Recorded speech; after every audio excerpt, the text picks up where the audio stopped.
Good morning, everyone, and welcome to a very special episode here on Tales from the Wandering Scribe. Now, in today's episode, we'll be reading an excerpt from half a century ago written by Dr. Angela Arias. Chapter 1, July 20th, 1971. In the darkness of that tropical night, there I lay wide awake, with feelings of anticipation of the events of the day to follow. Buzz, mosquitoes disturbed my ear. I heard cows in the distance and birds flopping their wings as they moved about the side of the farmhouse. In the adjacent bedroom, Abuelo snored on and on. Abuela coughed with her usual loud, raspy sound. The sweat dripped on the side of my temples, pacing my curls to the back of my neck. I tried to stay still and not wake my little sister who slept by my side. I spent most nights leading up to this glorious day awake and feeling butterflies in my stomach. Over and over I imagined the re-encounter with my parents in New York. I envisioned very tall buildings and many people going about the streets as I had seen in the movies. My eyes were wide open when the first daylight seeped through the cracks of the window panes. The roosters had been cackling for a while, and the usual neighing of the farm horses had all announced dawn for this new day. It was July 20th. For the past 3 months, my siblings and I lived at my paternal grandparents' farmhouse. It was a big farmhouse where multi-generational people lived on a regular basis, while others came and went according to the harvest season. My siblings and I were there in passing, awaiting to leave for the United States. My grandparents were the older members of the family. They owned vast land in town. Some adult cousins lived there as well. And aside from one other cousin, we were the only children at the farm. During the day, other children spent the day since their parents went to work either at the farm or at places in the nearby city of Bani. It had been exactly 2 years and a month since my parents left my siblings and I behind in our homeland.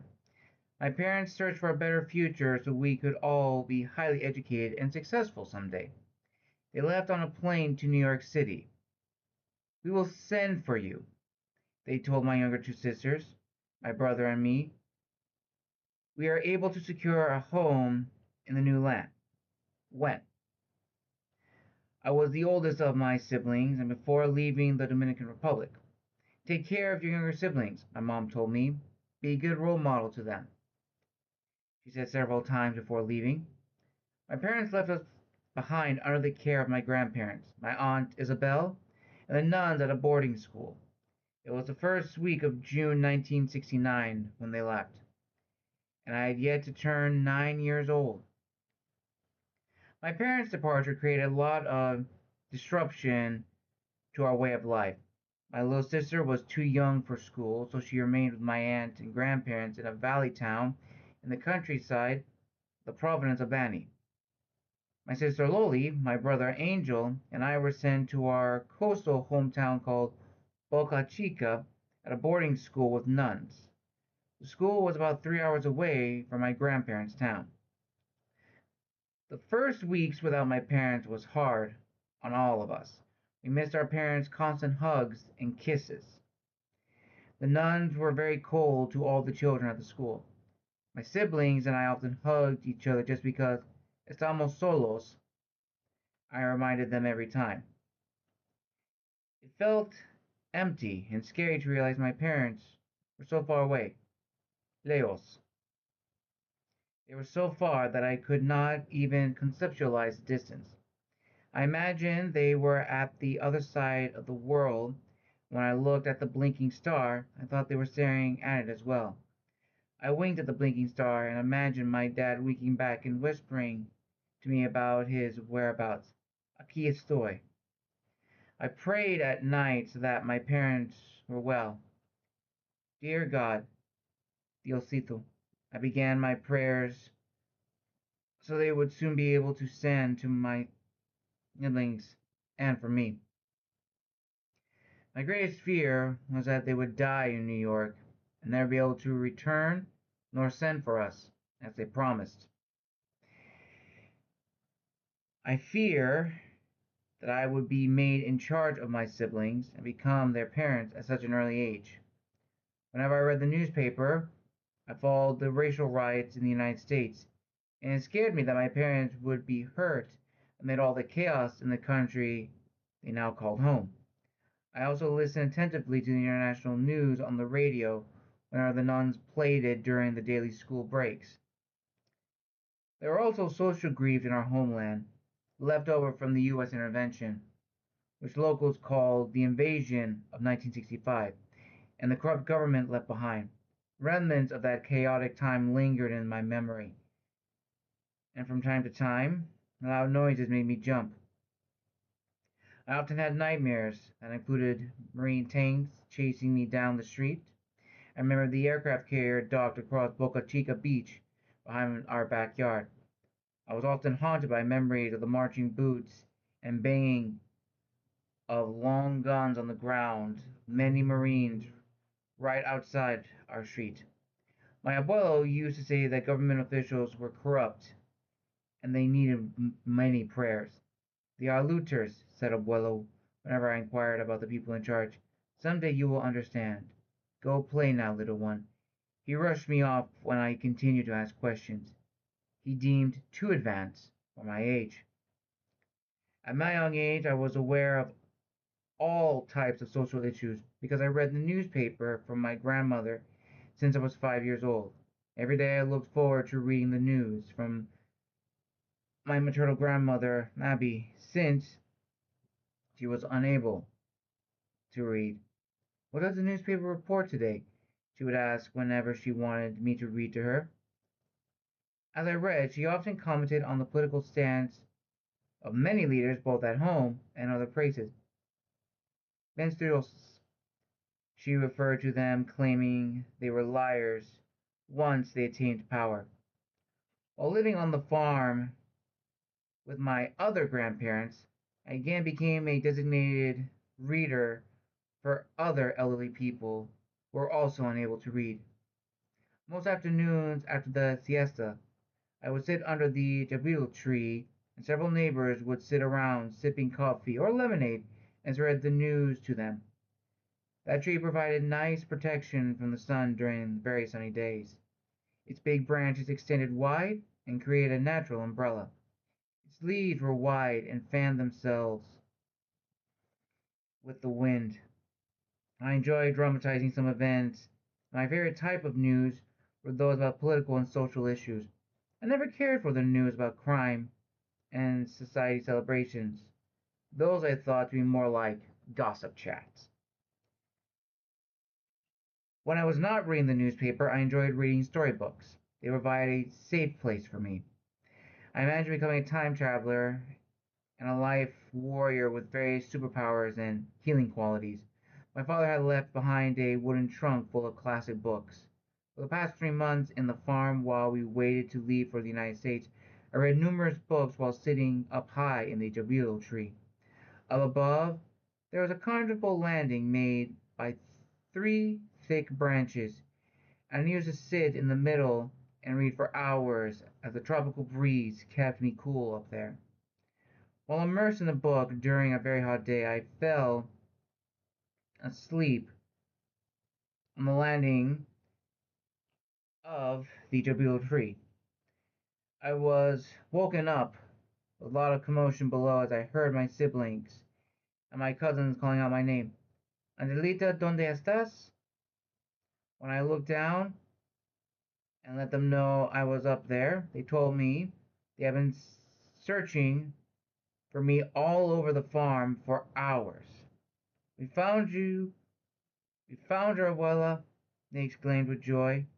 My abuela was very worried that I had somehow gotten lost or harmed. From that day on, whenever abuela needed me, she sent one of the kids to look for me on the landing in the jabilo tree. On July 20th, 1971, as daylight began to seep through the window, I got up as soon as I heard my abuelo shuffle his chancla, household sandals, around towards the back of the house. My grandparents slept in the room adjacent to the one I slept in. Every morning at the crack of dawn, I heard my abuelo wake up and get ready for his duties at the farm. My abuela followed him soon after and went into the kitchen area to light up the coffee pot. The farmhouse was large, with several bedrooms and the other side rooms. The kitchen area was separated from the main house, and attached to it were three other large rooms in a row. I remember that two rooms were for the crops collected for each day, and the gear used for riding the mules and donkeys. The smaller room on the other side of the kitchen was dedicated as the prayer room with an altar for the Virgin Mary, where my abuela used to lead the ladies from town in reciting the rosary during the evening before dusk. My abuelo was old, but had the strength of a mule and was wise as an eagle. That's what I heard some of my older cousins say about abuelo. The mules used to carry the heavy crops brought back from the large farm. He owned the most land in town and was the most respected man around. They also said people came from all around to ask for his advice and guidance, and many listened to his words of wisdom as he spoke slowly and softly in a soft and tender, low voice. I enjoyed watching Abuelo from afar as he whispered tenderly to the honey bees after returning from his big farm that was far away. The bees never seemed to bother him, and often landed on his shoulders and arms when he pulled out the various compartments in a small apiary on the back side of the big house. Abuelo was a quiet observer. His eyes were deep and intense with some gray overtones that sometimes changed colors as the light hit his face, the leaves of the trees, and in the back of the house. When he spoke, his words had some meaning that I admired and feared at once. He was soft spoken, and people listened when he addressed them. If he ever raised his voice, everyone stopped and listened just in case it was them who were in trouble. The only harsh word Abuelo uttered was carajo, and everyone knew that someone had made him get upset. Abuelo was very giving of his time and expertise, but did not seem to like parting with his money. I always asked for detailed explanations whenever someone asked for money. This morning in July, when I jumped up from the bed after hearing Abuelo get up, a sense of sadness invaded my gut when I realized I would be leaving my abuelo and abuela behind as I joined my parents overseas. It was a feeling of deep sadness when I caught up with them in the kitchen. Bendición, I greeted them in the kitchen, and I hugged onto my abuela's arm as he blessed my forehead with the sign of the cross. I felt the cool touch of his skin against my forehead, and the smell of mangoes emanated from his neatly pressed weekend shirt. So, you and your siblings leave us today to catch up with your parents in New York, he said. Remember to learn good English so you can become a good oficinista, office professional. He added, looking down at me with a half smile as I continued to hug his arm. Also remember to always honor our name with good deeds, Abuelo concluded as he hugged me back.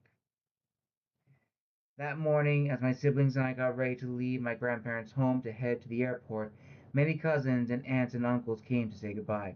Several of them cried as they hugged us and brought us gifts for us to take to my parents. Most of the gifts were left behind because we cannot fit them. We cannot fit all of them in our limited luggage. My mother had sent a letter a few weeks before with specific instructions as to what we were to bring with us. Almost all our belongings were to be donated to the needy people in town. My mother said in her letter that she had purchased all new clothes and toys for us, so we needed not bring but few essentials. I tried to sneak a book I was currently reading, Las Mil y Una Noches, by some writer whose name I only discovered years later while in college. Aunt Isabel found the book in the suitcase, hidden in my pack of underwear, and took it out, reminding me that she was following my mom's specific instructions. Instead, she replaced the book with a bar of sweet dulce de leche, which she said was a gift for my dad. As we got ready for our departure, so many people came in and out of my grandparents' ranch that it was almost impossible to know how many hugs and kisses we received that morning. The bus is here, I heard someone yell. A bus arrived mid-morning and parked in front of the house. "Why a bus?" I asked my older cousin Nana as she brushed my hair into two ponytails. Later, I discovered that many people would travel to the airport to see us off. It was a hot morning, and most people were sweaty, and their skin felt clammy and smelled like fruit. Through the whole commotion, I could hear my abuela coughing, as she usually did when it was a very hot and humid day. Among the people going about in the house were the usual cousins who lived around the ranch, and many other people, some of whom I had never noticed before. No se olviden de nosotros. Many of my cousins kept reminding us not to forget them, and said how much they wished they could also come along with us. At some point in time, Abuelo announced that it was almost time to leave for the airport, and the bus was ready, and so was my uncle's car. My grandparents rode in the car with my little sister Odie, and the rest of the people loaded the bus that Abuelo rented, and which had been waiting for a few hours. Before getting on the bus, my siblings and I received another load of hugs and kisses from family and friends who were left behind. The bus ride to the airport was eventful and fun. First, we were led in prayer by my Aunt Isabel, who we called Nana. Then, for the next 2 hours, we sang popular songs and made up ones the entire way to the airport. One of the cousins brought along his guitar and played it most of the way. The bus began its course past the farm onto the town along the way to the capital city, Santo Domingo, and through the town leading towards the airport. I was very familiar with the road towards the airport since it was the same path to our former hometown before my parents left for the US. So I took pleasure in playing tour guide to the cousins sitting near me as they inquired about several landmarks along the way. Some of them had never been to the capital city, nor had ever seen tall buildings before. My aunt cried most of the time while we traveled to the airport. Some of my older cousins cried silently as well. When I realized we were on the seaside road that led to the airport, I closed my eyes to feel the breeze from the ocean as it tickled my cheeks and made my hair curly. I could almost taste the salt as I took a gulp of air and held the breeze in my mouth. Years later, whenever I returned to the homeland, as we drove by the sea border on our way to the airport, I continued to take in mouthfuls of sea breeze and hold it to my mouth. Over time, that similar smell has remained, and the air continues to be as ferocious as always. Tropical breeze always smacks my cheeks and curls my hair. By the time the bus arrived at the airport, my grandparents had been waiting along with a cousin and our grown up son who would be accompanying us on our plane ride. My parents had arranged for us to travel with them so that we would not be scared during our first trip abroad. My siblings and I never met these cousins, but my abuelos said they were good people. We should follow their instructions. Before leaving the bus, the extended family said another prayer for us, gave us more kisses and hugs, and cheered us off with the chorus of Adios los queremos mucho, they said as they waved. It was clear to me that my family and Bonnie loved us and made me very happy. Our group walked to the departure gate. My Aunt Isabel carried my little sister Odie and held on tight to my brother. I held on to my abuelo, and my sister Loli was cared for by my abuela, and as they both walked arm in arm, they cried the entire time we walked to the gate. My abuela was a short lady with very long hair. When she dressed up today, she wore her hair elegantly in a bun at the back of her head, held by ornate Spanish combs. She carried a shiny leather purse which matched her shoes, and as she walked side by side to my 9-year-old sister, I noticed they were the same height. Every bone in my body shook with excitement as I approached the gate, and I could feel Abuelo trying to calm me down. No tengas miedo. He gazed down at me and held my hand tighter. Walking next to Abuela made me feel safe and minimized my fear of the unfamiliar life ahead. I and my younger siblings were about to board a plane for the first time and fly along the Atlantic Ocean north to meet with my parents after 2 years of separation. My siblings and I were boarding the plane, full of strangers. The only people we knew were each other. When I asked Abuelo how many people would be on the plane, he said about 100. It seemed a lot of people to me, but he reassured me that everything will be all right. Todo va a estar bien. El piloto sabe lo que hace. He also said the pilot knew his job well, and he would fly the big metal bird smoothly like an expert. I trusted he was correct about the plane ride. I probably thought to myself. The traveling cousins, a nicer older woman and her young adult son, who were to care for us during our flight, had our paperwork and passport inside a plastic folder, and they answered the questions posed by immigration officials. The cousins got annoyed when they discovered Loli and I had mangoes in our handbags. You can't bring those with you, they scolded us as they discarded them. My aunt Isabel had sent 2 mangoes for my dad because he had been away the longest, and that was his favorite fruit. I can understand why that would be a problem if we had in our bags. My aunt had meticulously crafted those handbags for us and decorated them with fancy silk ribbons that matched our dresses. In the handbag, she had placed a few pieces of hard candy, a little pack of gum, an embroidered handkerchief, and a small mango from Abuelo's farm. My knees were shaking as we reached the departure gate, down a long hallway. We received yet another set of hugs and kisses from the elders in the family. They cried one more time and got my forehead wet when they finally hugged me. I think Abuelo also cried because when he hugged me, he sighed and exhaled deeply, and I could feel his wet cheek against my face. Again, Abuelo blessed my forehead and reminded me to learn good English. Que Dios lo bendiga, mis hijos. Were the last words we heard from our family as we left the homeland, the Dominican Republic. As I look back on one more time, they are all waving goodbye and blowing kisses in the air. We traveled on Pan Am Airlines, the flight crew dressed in meticulous blue and white uniforms. The ladies wore a small hat above their pulled up hair, and they wore all white gloves. They looked like the ladies in movies I had watched. The air inside the plane was chilly, and it smelled like new furniture. When food was distributed, everyone received an individual tray. The flight attendant helped accommodate my sister Odie's seat and food tray. I watched her and did the same to get ready to eat. Enjoy your meal, she said softly as she passed trays. During the flight, my heart was pounding so hard that I could hear it in my ears and my entire body trembled with excitement. I had envisioned this moment so many times, and now that it was finally the time, I did not know what to do with myself. One moment I crossed my legs, the next I sat on my hands.